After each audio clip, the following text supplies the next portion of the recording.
Hi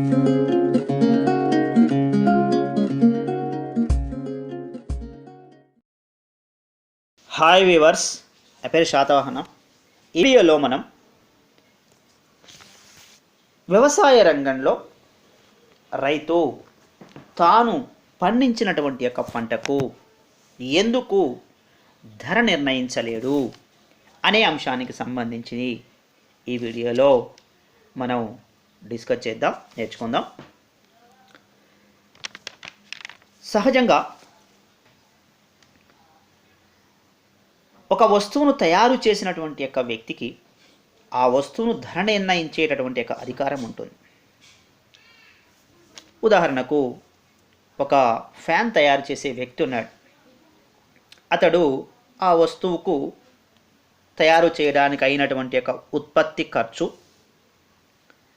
లాభాన్ని చూసుకొని ఆ వస్తువుకు ధర నిర్ణయిస్తాడు.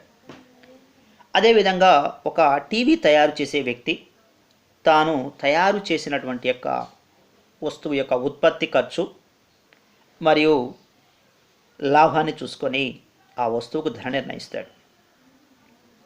కానీ ఒక రైతు తాను పండించినటువంటి యొక్క పంటకు, ఉత్పత్తి చేసిన వస్తువులకు ఎందుకు ధర నిర్ణయించలేడు అనే అంశాన్ని మనం ఇక్కడ చూస్తే, చూడండి సహజంగా అసలు ఏం జరుగుతుంది అనే అంశాన్ని ఇక్కడ చూస్తే, ప్రజలు, ఒక దేశంలో ఉండేటటువంటి యొక్క ప్రజలు తాము సంపాదించినటువంటి యొక్క ఆదాయంలో ఎక్కువ భాగము పారిశ్రామిక వస్తువుల మీద ఖర్చు పెట్టాలి.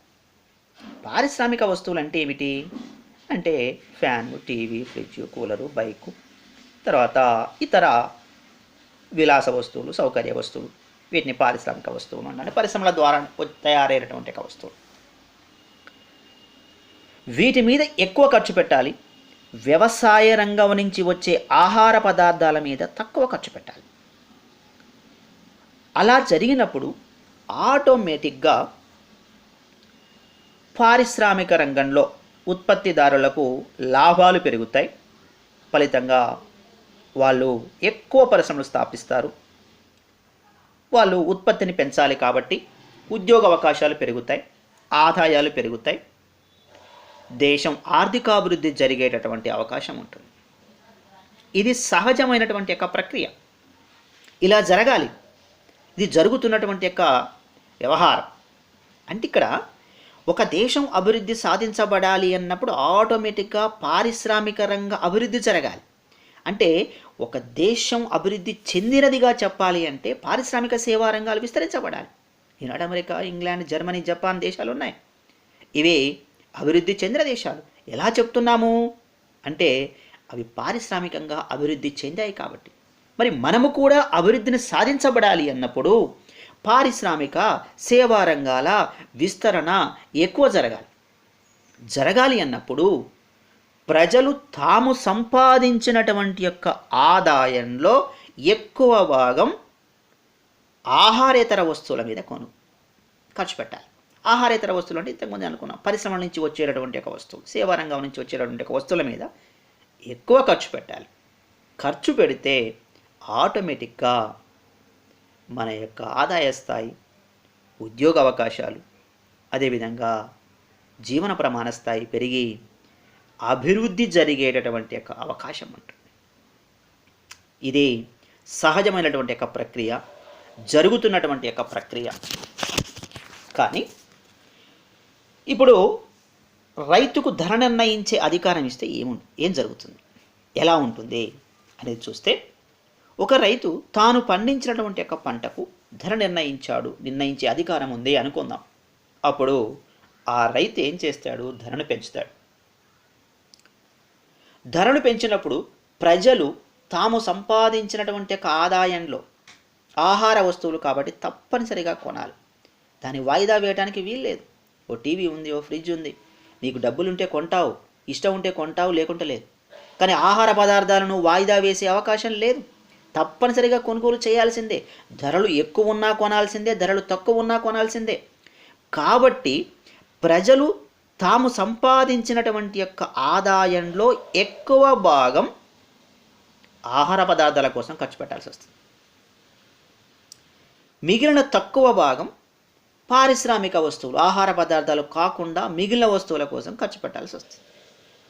దాంతో ఏమవుతుందంటే పారిశ్రామిక రంగానికి లాభాలు లేక, లాభాలు రాక పారిశ్రామిక రంగం కుంటుపడి, లాభాలు తగ్గి, ఉత్పత్తి తగ్గి, ఉద్యోగ అవకాశాలు తగ్గి, పేదరికము పెరిగి ఆర్థికంగా మనం వెనకబడిపోతాం, ఇబ్బందులు ఎదుర్కోవాల్సినటువంటి ఒక పరిస్థితి వస్తుంది. కాబట్టి ఇక్కడ లక్ష్యం ఒకటే, ఏ దేశమైనా కూడా అభివృద్ధి సాధించబడాలి అన్నప్పుడు వ్యవసాయ రంగం, పారిశ్రామిక రంగానికి సహాయం అందించాలి. సపోజ్ ఒక తండ్రి తాను స్థిరంగా సంపాదించే ఆదాయంలో కుటుంబం కోసం, పిల్లల కోసం ఖర్చు పెడుతున్నాడు అనుకుందాం. ఇప్పుడు పిల్లల ఖర్చు పెరిగింది, తన ఖర్చును తగ్గించుకోవాలి, కుటుంబ అవసరాలు తీర్చాలి. అంటే ఇక్కడ పారిశ్రామిక రంగం అభివృద్ధి సాధించబడాలి అన్నప్పుడు వ్యవసాయ రంగం యొక్క తోడ్పాటు ఉండాలి. వ్యవసాయ రంగం యొక్క వస్తువులు తక్కువ ధరకే లభించాలి. వ్యవసాయ రంగ వస్తువులు తక్కువ ధరకు లభించినప్పుడు ప్రజలు ఏం చేస్తారు, తన మిగిలిన ఆదాయాన్ని ఎక్కువ భాగాన్ని పారిశ్రామిక సేవా రంగాల మీద ఖర్చు పెడతారు. దాంతో ఆ రంగాలు బాగా అభివృద్ధి సాధించబడతాయి. దాంతో ఆర్థికాభివృద్ధి జరిగేటటువంటి అవకాశం ఉంటుంది.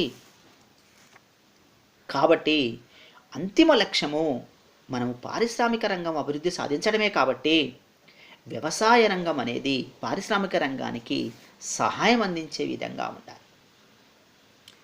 అలా ఉన్నప్పుడు ఆటోమేటిక్గా ఆర్థికాభివృద్ధి జరుగుతుంది. అయితే మరి రైతు ధర నిర్ణయించకుండా ఈ ధర నిర్ణయం అనేది ప్రభుత్వాలు నిర్ణయిస్తాయి. ప్రభుత్వం వ్యవసాయ రంగంలో ఉత్పత్తి ఎలా ఉంది, ధరలు ఎలా ఉన్నాయి, ప్రజల ఆదాయ స్థాయి ఎలా ఉంది, అదేవిధంగా జీవన ప్రమాణ స్థాయి ఎలా ఉంది అనే అంశాన్ని ఆధారంగా చేసుకొని వ్యవసాయ వస్తువులకు ప్రభుత్వం ధర నిర్ణయిస్తుంది. అదే వాళ్ళ చేతికి ఇస్తే ధరలు పెంచేటటువంటి అవకాశం ఉంటుంది. కాబట్టి ప్రభుత్వమే ధర నిర్ణయిస్తుంది. మరి అలాగని ప్రభుత్వం ధరలు ఎప్పుడు స్థిరంగా ఉండవు. 2 సంవత్సరాల క్రితం ధరలు చూడండి తక్కువ ఉన్నాయి, ఇప్పుడు ధరలు చూడండి దాంతో పోల్చుకుంటే ఎక్కువ ఉన్నాయి. భవిష్యత్తులో ధరలు పెరుగుతాయి. అంటే ధరల పెరుగుదల అనేటటువంటిది ప్రజలు సంపాదించే ఆదాయాలను బట్టి, అంటే ప్రజల ఆదాయ స్థాయి ఎలా ఉంది, ధరలు ఎలా ఉన్నాయి, ఉత్పత్తి ఎలా ఉంది అనేటటువంటి అంశాన్ని బట్టి ధరల్లో కూడా మార్పులు వస్తాయి, ధరలు కూడా పెరుగుతూ ఉంటాయి. కాబట్టి ఇక్కడ ముఖ్యమైనటువంటి యొక్క లక్ష్యము వస్తున్నటువంటి యొక్క మొత్తం ఆదాయంలో తక్కువ భాగం ఆహార పదార్థాల మీద ఖర్చు పెట్టాలి ప్రజలు. కాబట్టి మరి ప్రజల చేతిలో కాకుండా, అంటే రైతుల చేతిలో కాకుండా ప్రభుత్వం చేతిలో ఉన్నట్లయితే ఆర్థికాభివృద్ధి ఆధారంగా వాటి ధరల్లో మార్పులు తేవచ్చు అనేటటువంటి యొక్క ఉద్దేశంతో ప్రభుత్వం ధరలను తానే నిర్ణయిస్తుంది. సో ఇలా మనం ఉన్నటువంటి యొక్క డౌట్లలో ఇది కూడా ఒక డౌటే. ఎందుకంటే సహజంగా ఎందుకు ధర నిర్ణయించలేదు, ఎందుకు మన పంటకు మనం ధర నిర్ణయించుకోలేము అని సహజంగా చాలామంది డౌట్ రేజ్ చేస్తారు. కాబట్టి ఈ కారణాల దృష్ట్యా ఒక రైతు తాను పండించినటువంటి యొక్క పంటకు తాను ధరను నిర్ణయించుకోలేడు. సో ఇదండి, ఇంత కథా కమామిషి ఉంది ఈ యొక్క ధరల విషయంలో. సో ఇది మీకు పూర్తిగా అర్థమైందని భావిస్తున్నాను. ఈ వీడియో మీకు నచ్చితే లైక్ చేయండి, షేర్ చేయండి, సబ్స్క్రైబ్ చేయండి. Thank you very much.